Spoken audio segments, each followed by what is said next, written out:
అప్పుల బాధలు వెంటాడుతున్నాయా? అయితే 6 JVR వారి జాతిరత్నాలు ధరించండి. నమస్తే, వెల్కమ్ టు మనం టీవీ. పాక్ ఆక్రమిత కశ్మీర్లో నిరసన జ్వాలలు హోరెత్తిపోతున్నాయి. పాక్ ఆక్రమిత కశ్మీర్లో రోడ్ల మీదకు వచ్చి జనాలు పాకిస్తాన్ ప్రభుత్వానికి వ్యతిరేకంగా నిరసనలు కొనసాగుతూనే రోడ్ల మీదకి వేలాదిగా వచ్చి నిరసనలు తెలియజేస్తున్నారు, ప్లకార్డులు పట్టుకుంటున్నారు. ఇక్కడ ఒక విషయం మనం గుర్తుంచుకోవాలి. ఆ ప్లకార్డులో భారతీయ జెండాలు కనపడతా ఉన్నాయి.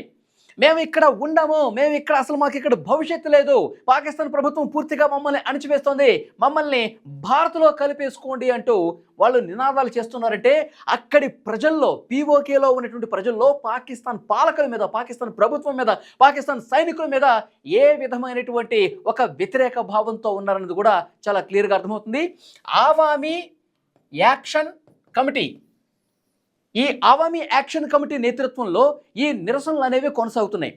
ఎలాంటి పరిస్థితి అక్కడ తయారైందంటే, ఈ నిరసనలు వీళ్ళు రోడ్ల మీదకి వచ్చి పాక్ ప్రభుత్వానికి వ్యతిరేకంగా చేస్తున్నారన్న ఉద్దేశంతో పాకిస్తాన్ ప్రభుత్వం వందలాదిగా బలగాల్ని పంపించి ఎక్కడెక్కడ నిరసనలు అడ్డుకునే ప్రయత్నం చేసింది. అయితే 10 మంది పీఓకేలో ఉన్నటువంటి ప్రజల్ని కాల్చి చంపారు. ఈ నిరసనలు ఇంకా ఉద్ధృత రూపం దాల్చడానికి ఇదొక కారణం. రోడ్ల మీదకి వచ్చి ఇక్కడ పీఓకేలో ఉన్నటువంటి వనరులను పాకిస్తాన్ ప్రభుత్వం ఇక్కడి నుంచి దోచుకుపోయి మిగతా ప్రాంతాలలో ప్రజలకి పంచుతోంది. మా వనరులు మాకు కావాలి, ఇక్కడ మా ప్రాథమిక హక్కులు పూర్తిగా ధ్వంసం చేసేస్తోంది పాకిస్తాన్ ప్రభుత్వం, మమ్మల్ని పూర్తిగా ద్వితీయ శ్రేణి పౌరులుగా చేస్తుందని పీఓకేలో ఉన్న ప్రజలు ఏఏసీ నేతృత్వంలో పెద్ద ఎత్తున ఆందోళన చేస్తున్నారు. ప్రధానంగా అక్కడ ఒక హైడల్ ప్రాజెక్ట్ ఉంటుందండి, హైడల్ విద్యుత్ ప్రాజెక్ట్ ఉంటుంది పీఓకేలో. ఆ విద్యుత్ ప్రాజెక్ట్ నుంచి ఉత్పత్తి అయినటువంటి విద్యుత్తు అక్కడ ఉన్నటువంటి ప్రజలకు ఏమాత్రం చెందకుండా మిగతా ప్రాంతాలు, మిగతా పట్టణాలు, నగరాలకి ఇక్కడ విద్యుత్తును తరలించకపోతున్నారనేది ఒక పెద్ద ఆందోళన. 38 డిమాండ్లు పెట్టారు వాళ్ళు.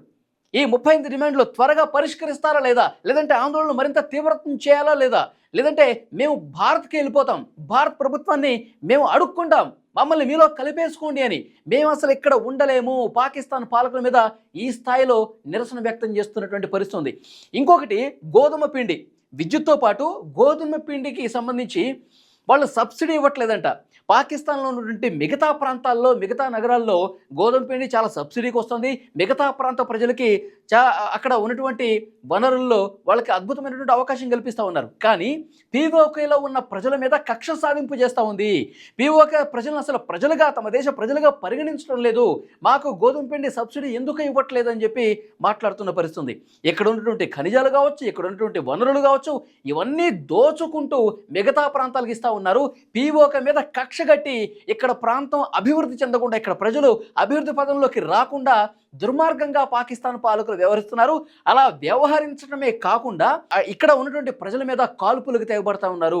ఇంకొక ముఖ్యమైన విషయం చెప్పాలి, ఇక్కడ ఉన్నటువంటి ప్రజలు ఎంత కోపోద్రిక్తులుగా ఉన్నారంటే ఈ ఘటన తర్వాత వాళ్ళలో ఎంత ఆవేశం ఉందంటే, ఒక పోలీసు ఈ నిరసన తెలియజేసే వాళ్ళు, పీఓకేలో నిరసన ఎవరైతే చేస్తూ ఉన్నారో వాళ్ళకు దొరికితే రాళ్లతో కొట్టి చంపేశారండి. ఇంకా ఈ నిరసన అనేది పేటరేగిపోవటానికి, ఇంకా డబుల్ కావడానికి కారణమైపోయినటువంటి పరిస్థితి ఉంది. ఇంకా ఆందోళనలు కొనసాగుతూనే ఉన్నాయి. పీఓకేలో పరిస్థితులు చాలా అంటే చాలా దారుణంగా కనిపిస్తోంది. భారత్లో మమ్మల్ని కలిపేయండి అని చెప్పి కొంతమంది ప్లకార్డులు ప్రదర్శిస్తూ ఉన్నారు.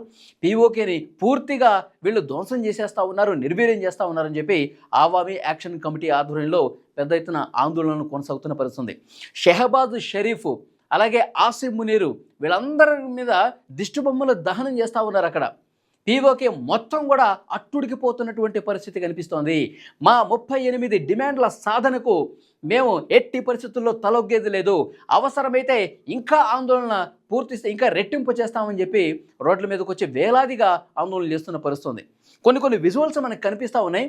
అక్కడ ఒక వంతెన ఉందండి, ఆ వంతెన మీద ప్రజలు వెళ్లకుండా, అటు రాకుండా పెద్ద దాన్ని ఏమంటారు, డబ్బాలు పెట్టేశారు.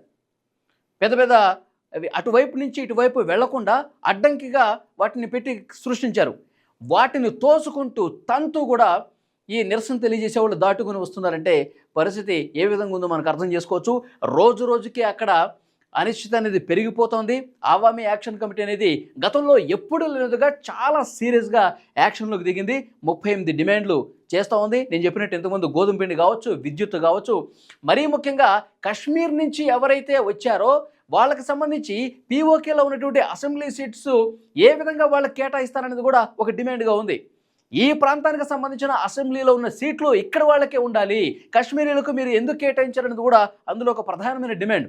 సో డెఫినెట్గా ఇలాంటి డిమాండ్స్ అన్నీ చూపించి వాళ్ళు ఆందోళన చేస్తున్నారు. కానీ పాకిస్తాన్ పాలకులు మాత్రం వీళ్ళని అణిచివేస్తానే ఉన్నారు.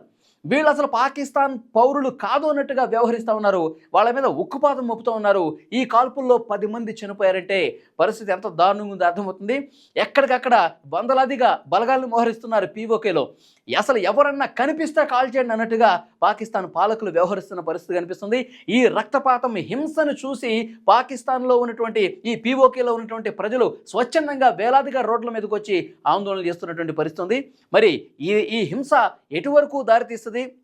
మనం చూసాం నేపాల్లో పరిస్థితులు ఏ విధంగా ఉన్నాయో చూసాం. మొన్న శ్రీలంకలో కావచ్చు, బంగ్లాదేశ్లో కావచ్చు, ప్రజలు రోడ్ల మీదకి వస్తే, యూత్ రోడ్ల మీదకి వస్తే ఏ విధంగా రాజ్యాలు కూలిపోయినటువంటి పరిస్థితి ఉంది. ఇప్పుడు చెలరేగినటువంటి ఈ హింస అటువైపు ఏమైనా దారితీస్తుందా అనే సంకేతాలు కనిపిస్తూ ఉన్నాయి.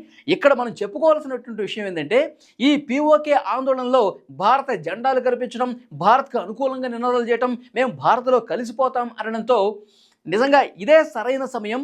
మనం పీఓకేని, మన కశ్మీర్ని మనం కైవసం చేసుకోవడానికి ఇదే సరైన సమయం. మన ప్రభుత్వం కూడా ఆలోచించాలని చెప్పి కొంతమంది మేధావులు మాట్లాడుతున్నటువంటి పరిస్థితి ఉంది. సో చూద్దాం నెక్స్ట్ పరిణామాలు ఏ విధంగా ఉంటాయన్నది.